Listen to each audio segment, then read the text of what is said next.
É possível vender ou alugar um imóvel durante o processo de inventário? Boa pergunta essa, e que todo mundo precisa saber a resposta. Por quê?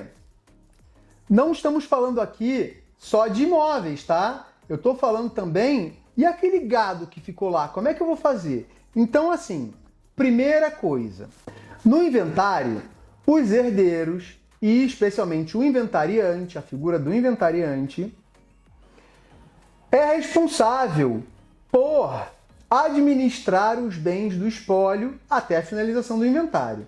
Isso quer dizer o quê? Seria ilógico, seria nonsense se o locatário, ou seja, aquela pessoa que aluga aquele imóvel, ela não tivesse que pagar o aluguel daquele mês só porque o inventário ainda não foi feito. Não faz sentido isso. Como é que é? O inventariante, ele tem poder de administração dos bens.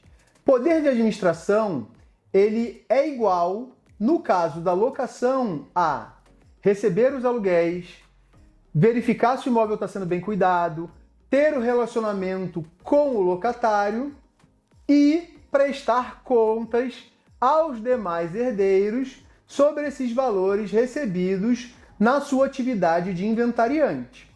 Então, para locação, eu posso dizer para vocês com certeza que sim, posso. Agora, posso vender um imóvel antes de finalizar o inventário? Essa resposta é um pouquinho mais complexa, tá? A primeira resposta é: posso vender a minha parte? Então, se eu fizesse uma primeira pergunta, eu diria: eu posso vender a minha parte da casa que eu estou recebendo do meu pai para alguém? Sim, posso. Mas os outros herdeiros, eles terão direito de preferência nessa aquisição, e isso geralmente a gente faz por cessão de direitos hereditários.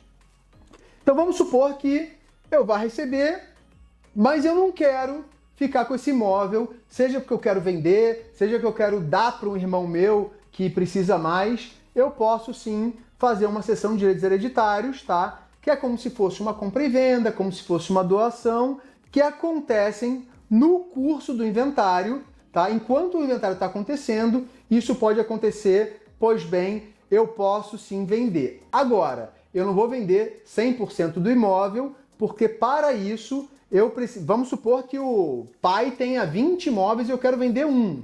Eu posso vender esse único imóvel só se os outros irmãos concordarem, porque esse ato é o que a gente chama de ineficaz em relação a quem não concordou. Ou seja, se todo mundo concordar, fala: não, Marcelo, pode vender esse bem aqui para um terceiro, você está precisando levantar dinheiro agora, podemos sim antes da finalização do inventário. Porém, o adquirente, a pessoa que está comprando, ela só vai ter esse imóvel 100% regularizado no final do inventário, porque ele vai receber que nem um herdeiro.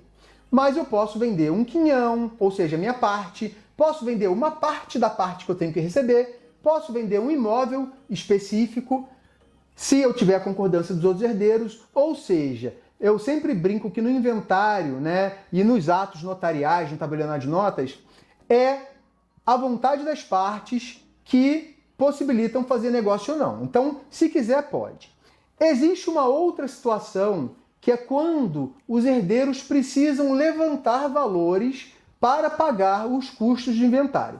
Isso é uma outra situação muito comum também, que é quando a família não tem dinheiro em caixa, porque, gente, o inventário é caro, né? O inventário, você vai pagar de imposto, de TCMD, de 2% a 8%, e às vezes, quando chega no 8% lá, é 8% de um patrimônio inteiro de alguém que passou a vida inteira conquistando, fica caro, e eu já vi famílias, inclusive, muito capitalizadas ou muito ricas, milionárias, como a gente chamaria, terem dificuldade de terem que vender bens antes de finalizar o inventário.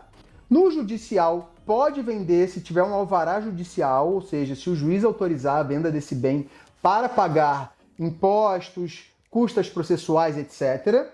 E no extrajudicial também é possível hoje fazer o que a gente chama de alvará extrajudicial para levantar valores, tá? Para que se realiza esse inventário, vai pagar honorários, vai pagar custas de cartório ou de justiça, impostos atrasados, tudo não relativo só a esse bem, mas é o inventário todo que a gente está realizando, tá? Então, posso.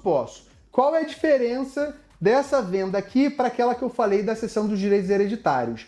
Nessa venda por alvará, o adquirente, quem está comprando, ele recebe já formalmente uma escritura e que vai direto para o seu nome, tá? Então, o adquirente ele já vai ali ter o seu registro, ele não precisa esperar a finalização do inventário para colocar aquele bem no seu nome. Mas vamos lembrar, isso é mediante autorização e é um caso mais específico, você tem que ter autorizações ou do tabelião ou do juiz. E nesses dois casos, principalmente no extrajudicial, o inventariante tem que dar uma garantia, seja um aval, seja uma hipoteca, seja uma fiança, para que se assegure que esse valor do bem ele será realmente destinado ao que precisa, tá? Então é uma escritura que às vezes fica um pouquinho mais cara porque tem uma garantia, tem que ser cobrada essa garantia, mas possibilita a finalização do inventário sem um envolvimento muito próximo do comprador. Outra particularidade é também que esse bem ele entra no inventário, ou seja, ele vai ser tributado, ele vai ser colocado lá para fins de cálculo de custas, etc. Mas vai ser mencionado que esse bem já foi vendido, etc. Tudo bem, pode vender. E outra, eu sempre brinco, né? A gente vai fazer um levantamento. Se não tiver muitas dívidas, se não tiver indisponibilidade de bens, que é lá no CNIB, né? Como vocês podem ver na internet, etc. Tem até artigos sobre isso. Se ninguém tiver indisponível, vocês sim, normalmente, faleceu, já pode ir começando a negociar os imóveis, os bens, até para que eles não se deteriorem, tá? Então, posso ir negociando? Posso, mas vamos lembrar que existe um trâmite, existe uma formalidade para cada um desses negócios que precisam ser respeitadas para que se faça tudo dentro do que a lei exige.